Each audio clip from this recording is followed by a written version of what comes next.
할렐루야. 수요예배 드리시는 우리 모든 성도들 한 분 한 분 환영하고 또 축복합니다.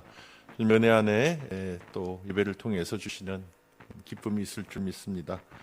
우리 다 같이 사도신경 신앙 고백하심으로 주님 앞에 나아가시겠습니다.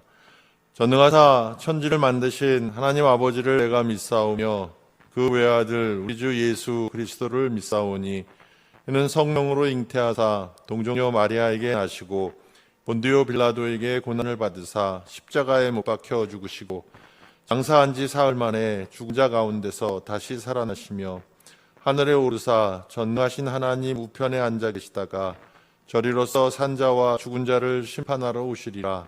성령을 믿사오며 거룩한 공예와 성도가 서로 교통한 것과 죄를 사하여 주시는 것과 몸이 다시 사는 것과 영원히 사는 것을 믿사옵나이다. 아멘.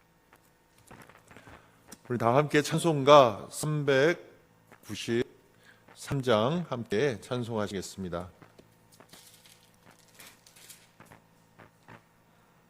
찬송가 393장입니다.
우리 주님 신실하게 늘 인도해 주실 줄을 믿습니다.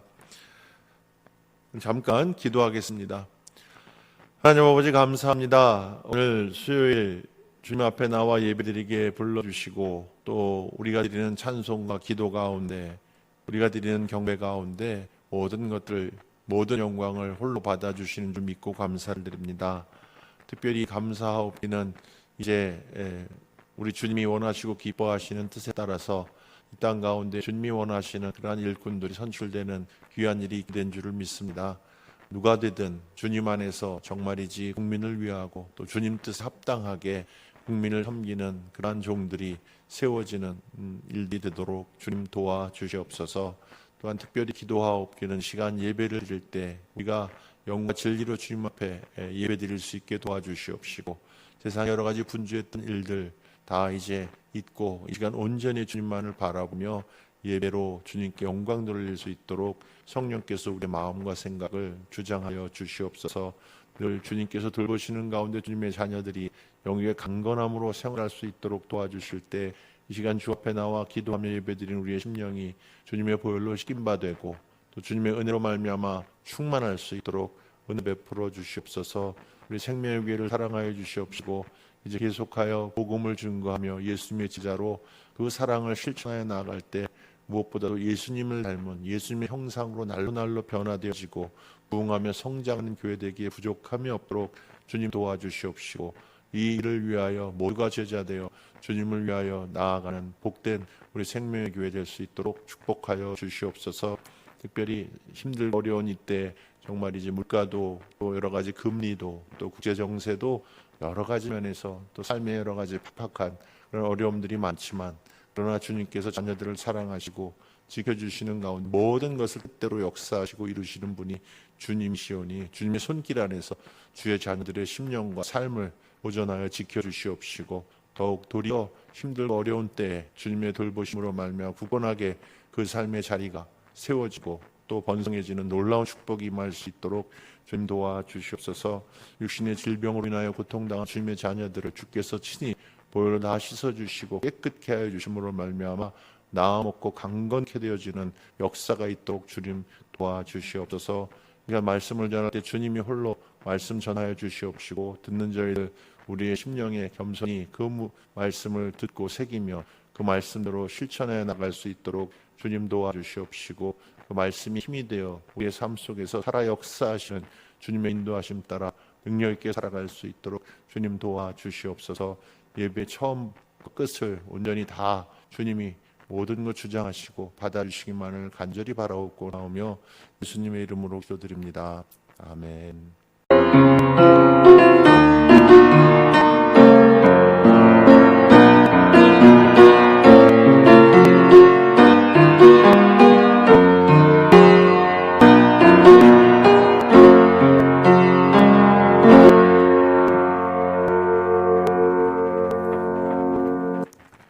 우리 성경 말씀 함께 읽도록 하겠습니다. 성경 말씀은 예레미야서 47장 1절부터 7절 말씀입니다.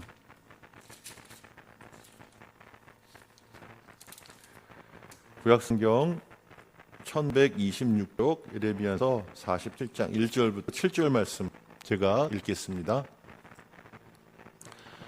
바로가 가사를 치기 전에 블레셋 사람에 대하여 선지자 예레미야에게 임한 여호와의 말씀이라. 여호와께서 이와 같이 말씀하시되, 보라, 물이 북쪽에서 일어나 물결치는 시내를 이루어 그 땅과 그 중에 있는 모든 것과 그 성읍과 거기에 사는 자들을 휩쓸리니 사람들이 부르짖으며 그 땅 모든 주민이 울부짖으리라. 군마의 발굽소리와 달리는 병거 바퀴가 진동하는 소리 때문에 아버지의 손맥이 풀려서 자기의 자녀를 돌보지 못하리니, 이는 블레셋 사람을 유린하시며 두로와 시돈에 남아있는 바 도와줄 자를 다 끊어버리시는 날이 올 것임이라. 여호와께서 갑돌 섬에 남아있는 블레셋 사람을 유린하시리라. 가사는 대머리가 되었고 아스글론과 그들에게 남아있는 평지가 잠잠하게 되었나니 네가 내 몸 베기를 어느 때까지 하겠느냐. 오라 여호와의 칼이여, 네가 언제까지 쉬지 않겠느냐. 내 칼집에 들어가서 가만히 쉴지어다. 여호와께서 이를 명령하셨은즉 어떻게 잠잠하며 쉬겠느냐. 아스글론과 해변을 치려 하여 그가 정하셨느니라 하니라. 아멘. 우리가 살다가 보면, 인생을 살다 보면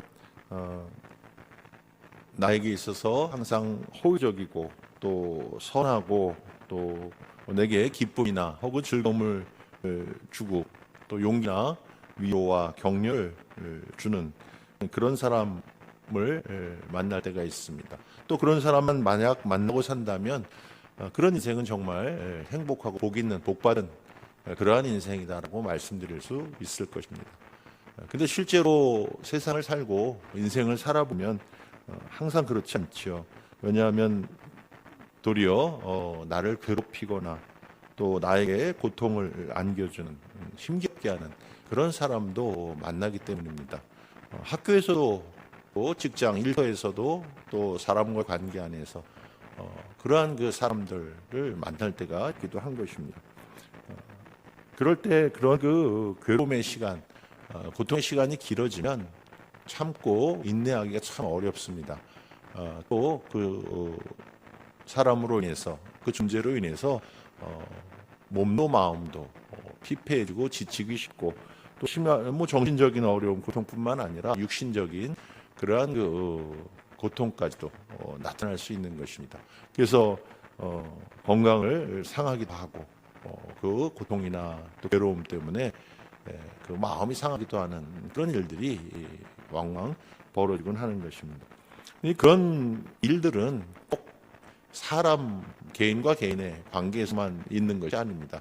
나라와 나라의 관계에서도 그런 일이 벌어집니다. 그런 일이 생겨납니다. 성경에서 아마도 가장 그런 그 나라와 나라 사이에 그런 관계의 대표적인 그런 그 경우가 바로 이 이스라엘과 블레셋의 관계라고 말씀드릴 수 있을 것 같습니다.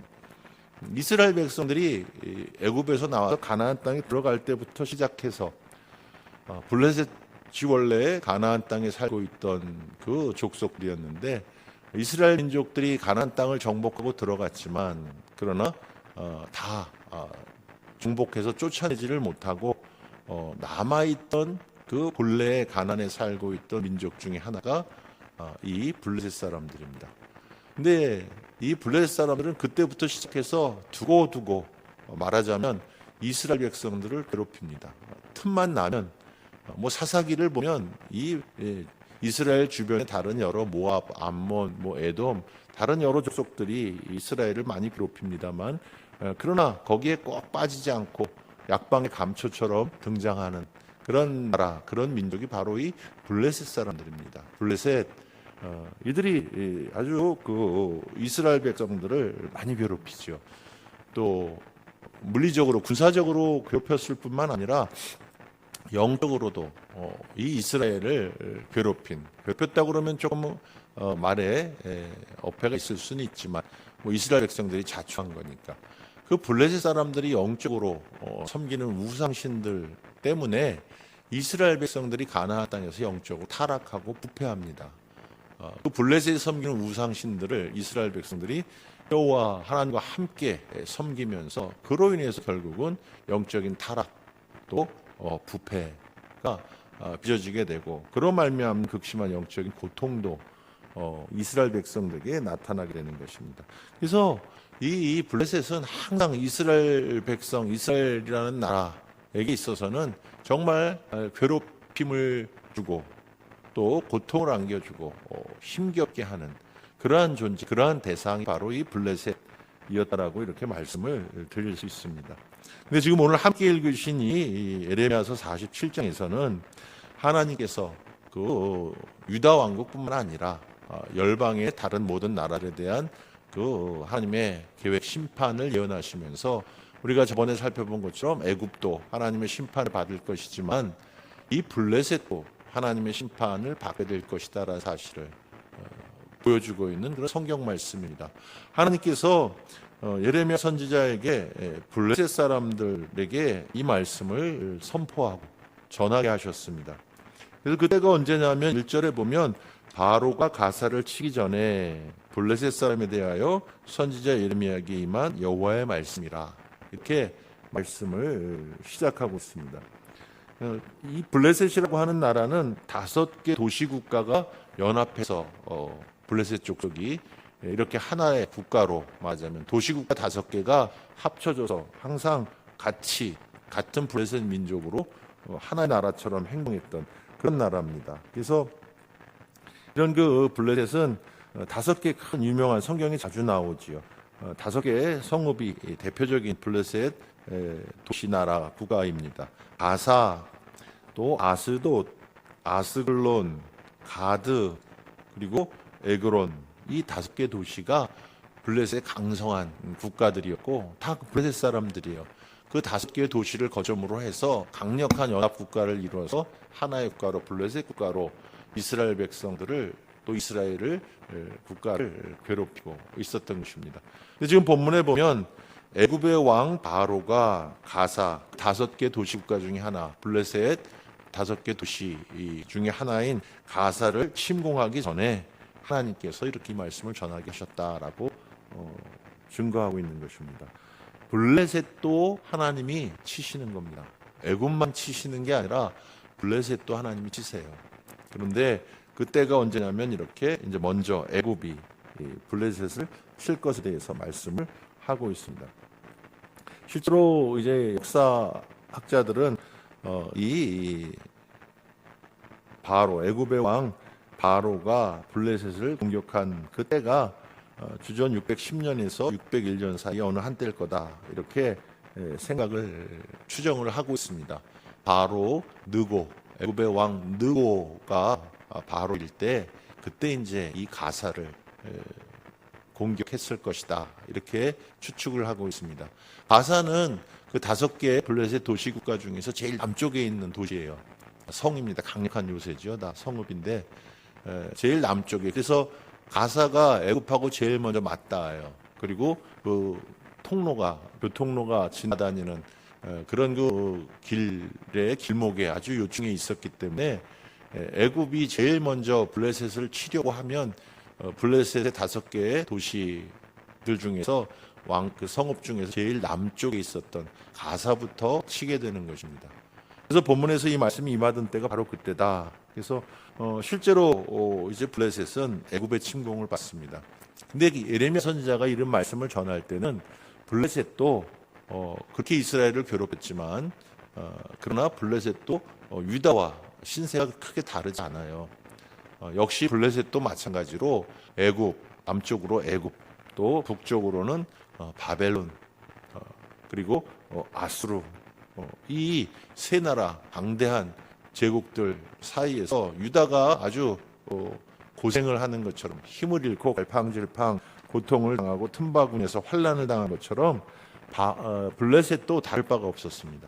블레셋 똑같이 유다처럼 그렇게 애굽에게 시달리고 있고, 먼저는 아수르에게, 그리고 나중에 아수르가 망한 다음에 바벨론에게, 북쪽에서, 남쪽과 북쪽에서 이 말하자면 틈바구니에 끼인 거예요. 애굽하고 바벨론이 서로 세력 다툼을 하는데 서로 상대방을 공격하기 위해서 지나가야 되는 길목이 어디냐 하면 이게 바로 이스라엘이 가나안 땅입니다. 유다도 지나가야 되고, 그러다 보니 블레셋도 지나가야 되고, 똑같은 지경에 처해 있었던 겁니다. 블레셋이나 유다나 다 이 애굽이 바벨론을 치려고 하면 그걸 통해서 위로 올라가야 되고, 바벨론이 애굽을 치려고 하면 거길 통해서 남쪽으로 내려가야 되고, 그러다 보니 거기서 그냥 이 애굽한테 치이고 바벨론한테 치이고, 바벨론 이전에는 아수르에게 치이고, 이런 상황으로 블레셋도 환난을 당하고 있었습니다. 근데 하나님께서 이제 이번에는 먼저 이렇게 바로에게 침공을 당할 것이다 말씀하시고 나서 2절 이하에 보면 그 다음에는 바벨론에게 침공을 당할 거다라는 걸 비유로 전하게 하십니다. 그래서 2절에 보면 물이 북쪽에서 이번에 일어난다. 먼저는 남쪽에서 애굽이었는데 이번엔 북쪽이에요. 북쪽에서 물이 일어나서 물결치는 시내를 이룬다. 이 표현은 그 골짜기에 그 갑작스럽게 어마어마한 물이 막 급류로 쏟아져 흘러내려가는, 모든 걸 휩쓸어 버리면서 급류로 휩쓸어 내려가는 그런 상황을 말씀하고 있는 것입니다. 중동 지방에는 비가 많지 않기 때문에 비가 갑자기 확 쏟아져 버리면 계곡 같은데 물이 모일 만한 대로 물이 그냥 순식간에 차서 급하게 다 모든 걸 휩쓸어가면서 격렬하게 맹렬하게 흘러내려가는 것입니다. 그런 일이 이제 임해서 블레셋의 땅과 그 중에는 모든 것과 성읍을 다 휩쓸어갈 거다, 이렇게 하나님이 말씀을 하십니다. 이건 북쪽에서 일어나서 블레셋으로 쳐들어올 그 바벨론의 느부갓네살, 공격을, 침공을 말씀하고 있는 것입니다. 바벨론은 유다만 침공하고 멸망시킨 게 아니에요. 느부갓네살 왕은 이 블레셋도, 그리고 이스라엘 주변의 모든 모압, 암몬, 에돔, 다른 모든 족속들 나라들까지 싸그리 다 몽땅 다 정복해버리는 그런 강력한 제국이었습니다. 블레셋도 역시 마찬가지로 이번에는 애굽에서 침공을 당했다가, 그때는 명맥을 유지할지 모르지만 2절에 보면 이제 북쪽에서 오는 바벨론이 그 맹렬한 기세로 쓸어버리는 금유처럼 이 블레셋 족속도 다 쓸어버린다는 것입니다. 그래서 그 상황을 묘사하는데 그 군마의 발굽소리, 달리는 병거바퀴가 진동하는 소리 때문에 아버지 손맥이 풀려서 자기 자녀를 돌보지도 못한다. 부모가 자식을, 어떤 위험에서도 부모들은 자식을 지키려고 하지요. 그리고 자식의 생명을 보존하기 위해서는 자기가 기꺼이 죽음을 감수하는 그런 일도 무릅쓰는 것이 바로 이 부모들입니다. 근데 얼마나 맹렬하게, 그리고 바벨론이 얼마나 순식간에, 그리고 얼마나 잔인하게, 끔찍하게 이 블레셋을 휩쓸어 버리는지, 그 상황 속에서 부모라 할지라도 미처 손도 쓰지 못하고 자식들이 학살당하는 것, 그러니 부모도 나중에 같은 운명이 되겠지만 그런 그 상황 속에서도 전혀 손을 못 쓰는 이런 지경으로 속수무책으로 당할 거다, 이렇게 지금 말씀을 하고 있는 것입니다. 전격적이고 비참하고, 그리고 전체적으로 총체적인 그러한 그 환란을 당할 것이다. 그래서 바벨론이 바로 그러한 일을 하게 된다는 걸 말씀하고 있습니다. 실제로 이런 일들이 유다 왕국이 바벨론 왕 느부갓네살에게 멸망하기 전에 한 18년쯤 전에 실제로 일어나고, 먼저 블레셋이 망해요. 블레셋이 싹 망하고 블레셋 족속들도 유다 백성들이 당하는 것처럼 그렇게 끔찍하게 바벨론에게 학살당합니다. 그 일을 지금 말씀하고 있는 것이죠. 근데 그 일을 하는 거 성경에 보면 바벨론이 분명히 하고 있는 벌이는 침공전쟁인데, 하나님은 뭐라고 말씀하시냐면 4절에 보면 이는 블레셋 사람을 유린하시며 두로와 시돈에 남아있는 바 도와줄 자를 다 끊어버리시는 날이 올 것입니다. 여호와께서 갑돌섬에 남아있는 블레셋 사람을 유린하시리라. 하나님이 하신다는 걸 분명히 밝힙니다. 그러니까 바벨론도 애굽도 다 하나님 쓰시는 도구예요.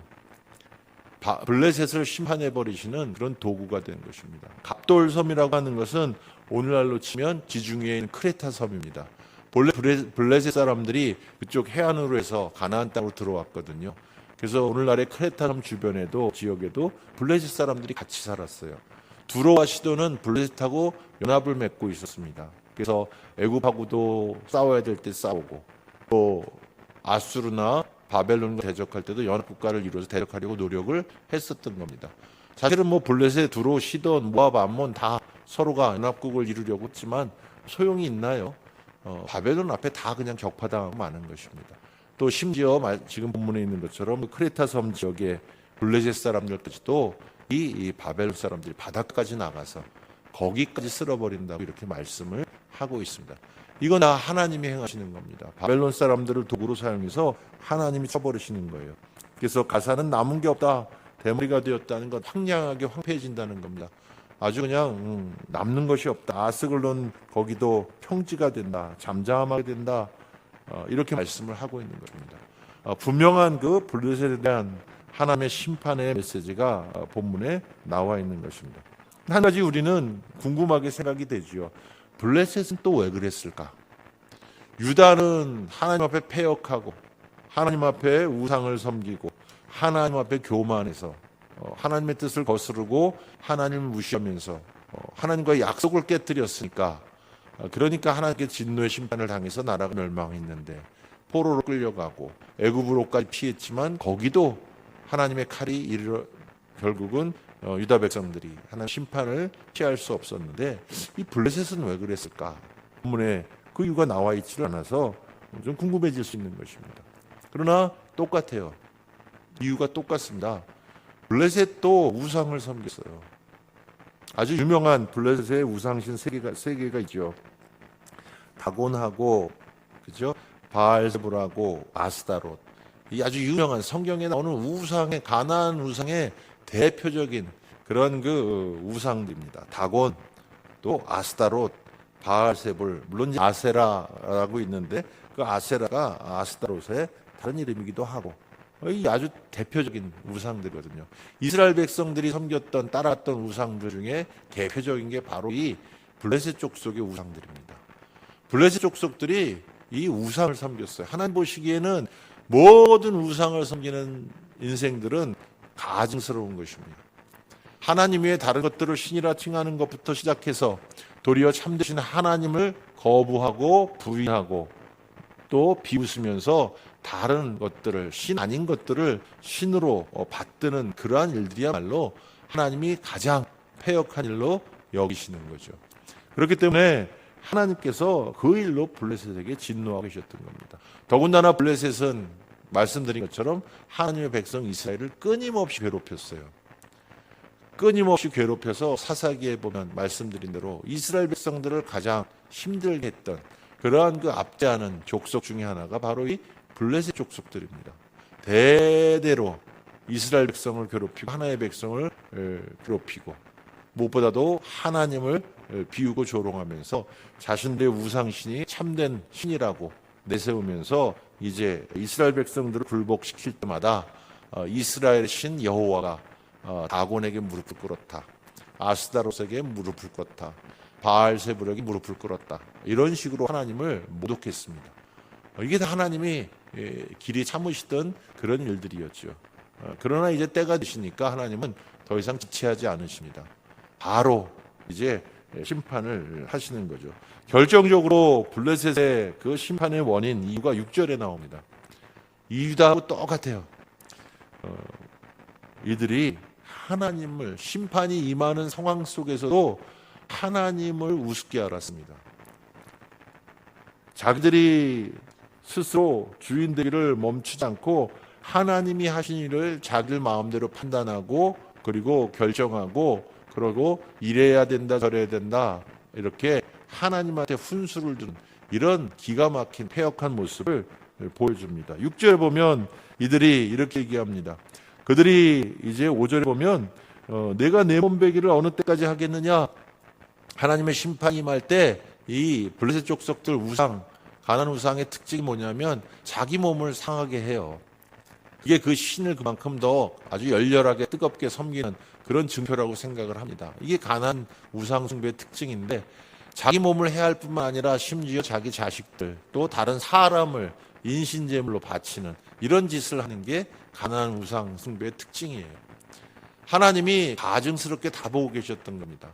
그리고 이 블레셋 족속들이 바벨론이 쳐들어올 때 그와 같은 상황 속에 하나님의 심판이 임하고 있는데도 불구하고 도리어 자신들의 몸을 상해가면서 그 바알세불에게 아스타롯에게 다곤에게 저 환난으로부터 저 바벨론의 그 칼로부터 우리를 지켜주시옵소서 자기 몸에 상해를 입혀가면서 상처를 내가면서 이제 도와달라고 도움을 요청하는 이런 어리석은 일을 저지르는 것입니다. 거기서 멈추지 않고 이제 말씀드린 것처럼 그들의 교만과 패역이 극에 달하는 모습이 나오는데 6절이에요. 오라 여호와의 칼이여 내가 언제까지 쉬지 않겠느냐 내 칼집에 들어가서 가만히 쉴지어다. 이거 누가 하는 얘기냐면 블레셋 사람들이 하는 얘기예요. 하나님 인정하지도 않고 하나님 믿지도 않고 하나님 거부하고 조롱하던 이 블레셋 사람들이 위기가 되고 재앙 심각하니까 이제 그들이 믿지도 않는 하나님을 향해서 하나님 행하시는 심판이라고 예레미야 선지자가 분명히 선포한 걸 듣고도 이거 정말 그렇다면 여호와를 향해서 블레셋 사람들이 명령하는 겁니다. 칼 집어넣어. 이제 그만할 때가 됐어. 우리 신들이 지켜줄 테니까 여호와 당신 네가 우리 블레셋을 심판하는 거라면 바벨론을 통해서 이제 충분히 할 만큼 했어. 그 칼을 칼집에 도로 넣고 그만 칼을 쉬게 해라. 우리가 더 이상 견딜 수 없다. 더 이상 버틸 수 없다. 이쯤에서 그만둬라. 그리고 이쯤에서 그만두어지게 될 것이다. 우리 신들이 지켜주니까. 얼마나 기가 막힌 모습인지 모릅니다. 하나님 보고 하나님 뽑아둔 칼을 가리키면서 하나님 보고 그 칼 집어넣지? 이 정도만 할 만큼 다 했잖아.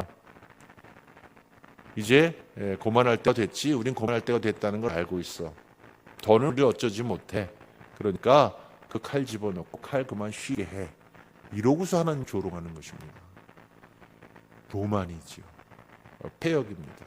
여전히 그들은 깨닫지를 못해요. 지금 하나님이 하시는 그 모든 일들을 자기들의 눈으로 바라보고 자기들이 그 재난을 재앙을 당하면서도 자기들이 주인이어서 하나님 보고 이래라 저래라 함부로 주인 행세를 하면서 이제 교만한 그리고 영적으로 부패한 그런 모습을 보여주는 것입니다. 이런 모습 보면 익숙해요. 오늘날에도 하나님 믿지도 않고 하나님 인정하지도 않고 하나님 거부하는 사람들도 자기에게 신변에 무슨 안 좋은 일이 생기면 하나님이 이랬다고 하나님 보고 막 이럽니다. 하나님이라는 게 있으면 이런 일이 벌어질 수가 있어? 왜 나한테 이런 일이 생겨? 그만해야지. 그만 멈춰야지. 그래야지 그게 신이지. 내가 이런 일을 당할 아무런 이유도 없는데 진짜로 하나님이 있으면 이런 일이 벌어질 수가 없는 거야. 진짜로 하나님이 있으면 이제 여기서 그만해야지. 멈춰야지.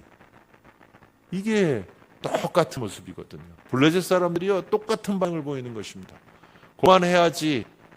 이 정도 했으면 됐지. 우리가 이런 일을 당할 아무런 이유도 없는데 진짜로 여호와가 신이고 그 신이 심판한 거라면 제대로 된 신이라면 더 이상 행해서는 안 되는 거지. 그거 불공평하고 악한 거지. 신답지 않은 행동이지. 이러고서 지금 그 칼을 칼집에 넣어라. 이러고서 얘기하는 것입니다. 이게 바로 영적으로 타락하고 부패한 인생들의 실상이에요. 하나님 그러니까 대놓고 말씀하시죠. 7절에 보면 이렇게 말씀하십니다. 여호와께서 이를 명령하셨은즉 어떻게 잠잠하며 쉬겠느냐. 하나님이 콧방귀를 끼시는 것입니다. 너희가 뭔데? 너희가 뭔데 감히 내가 심판하고 내가 공의를 행하며 내가 내 뜻 가운데서 섭리하는 이 모든 일을 바라보면서 도리어 너희의 악함과 교만과 패역함과 우상을 섬기는 어리석음을 깨닫지 못하고 너희의 죄악된 모습을 보지 못하고 여전히 나를 향해서 감히 칼을 집어넣어라 말하느냐. 참된 신이 누구인지를 내가 똑똑히 보여주겠다. 너희가 참된 신이 누구인지를 몰라서니 참된 신을 똑똑히 보고 깨달아 알도록 내가 칼을 휘두를 것이다. 우리 성도 여러분, 하나님은요 아스글론과 해변을 치료하여 그가 정하셨느니라 하니라 그대로 전하라고 그럽니다. 하나님이 절대로 칼 집에 다시 안 넣는다. 분명하게 블레셋을 심판할 것이다. 그게 바로 블레셋에 대해서 그들이 저지른 죄악에 대해 심판을 내리시는 하나님의 뜻이다라는 걸 분명히 말씀하고 있는 것입니다. 결국은 이 일로 인해서 나중에 블레셋은 멸망합니다. 말씀드린 것처럼 유다가 멸망하기 한 18년쯤 전에 바벨론의 느부갓네살에 의해서 이 블레셋 5 도시들 성읍들이 다 폐허가 돼요. 다 학살을 당합니다. 역사에서 사라져버려요. 더 이상 블레셋 족속은 이스라엘을 괴롭힐 수가 없게 됩니다. 놀랍게도 하나님은 유다 백성을 다시 회복시키십니다. 이스라엘 민족을 다시 가나안 땅으로 돌아와서 그 땅의 주인이 되게 하시는데 그때 그들이 돌아왔을 때 블레셋 족속들은 더 이상 이 이스라엘 백성들을 이전처럼 괴롭히거나 고통을 안겨주거나 못살게 굴지를 못합니다. 바벨론에서 완전히 멸망당하고 말았기 때문입니다. 우리 성도 여러분, 오늘 이 말씀을 통해서 우리에게 주시는 메시지는 아주 분명합니다. 하나님 앞에 가장 가증스럽고 패역한 자들이 누구인가? 하나님 앞에서 우상을 섬기고 자신들이 주인 행세를 하면서 하나님을 무시하고 거역하고 또 조롱하는 하나님의 그 살아계심을 깨닫지 못하고 살아계셔도 뭘 어떻게 할 수 있겠는가라고 생각하면서 방자하게 자기가 하고자 하는 대로 하나님이 결코 합당히 여기시지 않는 그러한 행동과 태도를 주저하지 않고 행하는 그러한 사람들을 향해서 심판을 행하신다는 것을 우리에게 보여주고 계시는 것입니다. 생생한 증거지요. 오늘 이 말씀을 통해서 우리는 깨달아야 됩니다. 블레셋도 예외가 되지 않고 애굽도 예외가 되지 않고 하나님의 백성인 유다도 당연히 예외가 되지 않고 어느 민족, 어느 나라, 어떤 사람이든 하나님 앞에 방자하여서 하나님 앞에 교만하여서 영적으로 패역해서 하나님 말고 자신이 우상이 되던 다른 어떤 것들을 우상으로 삼던 하나님 보시기에 악한 습성과 생각과 일들을 버리지 않고 고집한다면 그 대가는 반드시 치를 수밖에 없다는 것을 우리에게 말씀하고 있는 것입니다. 그래서 유다 백성들도 나중에 그러한 심판을 피할 수가 없었습니다. 뭐 하나님의 백성이라고 해서 너희는 봐준다 이런 게 없어요. 하나님의 백성이기 때문에 더 엄중하게 책임을 물으시는 것입니다. 그러나 이방 족속이라고 해서 예외가 되지 않는다는 것입니다. 우리 예수님이 이 땅에 다시 오실 때 이와 같을 것입니다. 우리 예수님이 이 땅에 다시 오실 때 그때 칼을 빼고 오시는 거거든요. 그때 세상이 안 믿는 사람들이 다 그 칼을 거두라, 그 칼을 거두라 라고 소리쳐도 우리 주님은 비웃으실 겁니다. 이미 뽑은 칼로 이제 사탄과 이 악한 세상의 모든 하나님을 부인하고 대적했던 모든 것들을 다 쓸어 버리시는 그 일이 마무리되기 전까지는, 순식간에 다 그들을 무너뜨리시기 전까지는 결코 주님은 멈추시지 않을 것입니다. 그리고 일순간에 이루어질 거예요. 주님이 재림하실 때 주님의 말씀 한마디로 이미 그 순간 모든 것들은, 하나님을 가볍게 여기고 패역하고 교만했던 모든 것들은 다 그 앞에 넘어질 수밖에 없을 것입니다. 오늘 이러한 하나님이 우리의 하나님이심을 깨달고 다시 한번 우리의 경건함과 주님을 향한 그 참된 순수한 그런 신앙의 마음을 새롭게 하고 주님 안에서 주님을 바라보며 주님만 의지하며 항상 주님이 기뻐하시는 삶을 살아감으로 하나님의 그 신실한 백성들에게 주시는 참된 은혜와 축복의 삶을 누리시는 저와 여러분 다 되시기를 우리 주님 이름으로 축원을 드립니다. 이 시간 잠깐 머리 숙여 기도하시겠습니다. 기도하실 때 내가 주 앞에 교만한 것들이 있었다면, 패역한 것들이 있었다면, 내가 주 앞에 우상을 품고 살았다면, 섬기고 살았다면 이 시간 주님 앞에 회개하심으로 새로움의 은혜를 받으시고 평생 또 내 삶의 자리에서 하루하루 주님을 신실히 온전히 경외하는 그러한 백성으로 살 것을 고백드리는 우리 성도들 다 되시기 바랍니다. 우리 함께 잠시 기도하겠습니다.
감사합니다.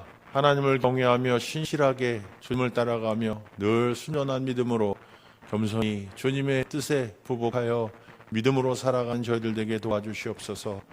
하나님이 보여주시는 놀라운 그 공의와 또 하나님이 원하시는 그러한 신앙의 삶의 길이 무엇인지를 잘 보여주셨사오니 저희들 항상 그와 같이 우리 하나님을 사랑하고 공경하며 믿음으로 주님을 따라 승리하며 살아갈 수 있도록 주님의 백성된 저희들 사랑해 주시고 그 품에 안아 지켜 보호하여 주시옵소서. 허탄한 것들 섬기는 특별히 이제 4월에 또 5월에 허탄한 우상을 섬기는 그런 우상 숭배가 만연한 이 나라의 민족 불쌍히 여겨주시고 아버지는 우상에 휩쓸리지 아니하며 온전히 주님만을 나의 하나님으로 모시고 섬기고 살아가는 복된 주의 자녀들 되기에 부족함이 없도록 주님께서 날마다 지켜주시고 주님만 바라보게 해주시옵소서. 지금은 우리 주 예수 그리스도의 은혜와 하나님 아버지의 크신 사랑과 성령님의 감동과 교제교통 충만케 하심과 특별히 온 천하의 주관자이시며 홀로 영광받아 마땅하신 우리 주 하나님 그 주님만을 바라보며 신실한 믿음의 삶을 결단하고 또 주님을 바라보고 충성하며 살아가기를 소원하는 모든 주님의 자녀들 항상 사랑해 주시고 지켜주시며 그 뜻 안에 강하고 담대하게 주님 주시는 분국의 삶을 받아 누구에게 부족함이 없도록 사랑해 주시고 또 축복해 주시는 우리 예수 그리스도의 놀라우신 손길이 이 시간 머릿속에 기도한 우리 모든 성도들 한 분 한 분 위에 이제부터 영원토록 함께 하시기를 우리 주 예수 그리스도의 이름으로 간절히 축복하며 기도하옵나이다.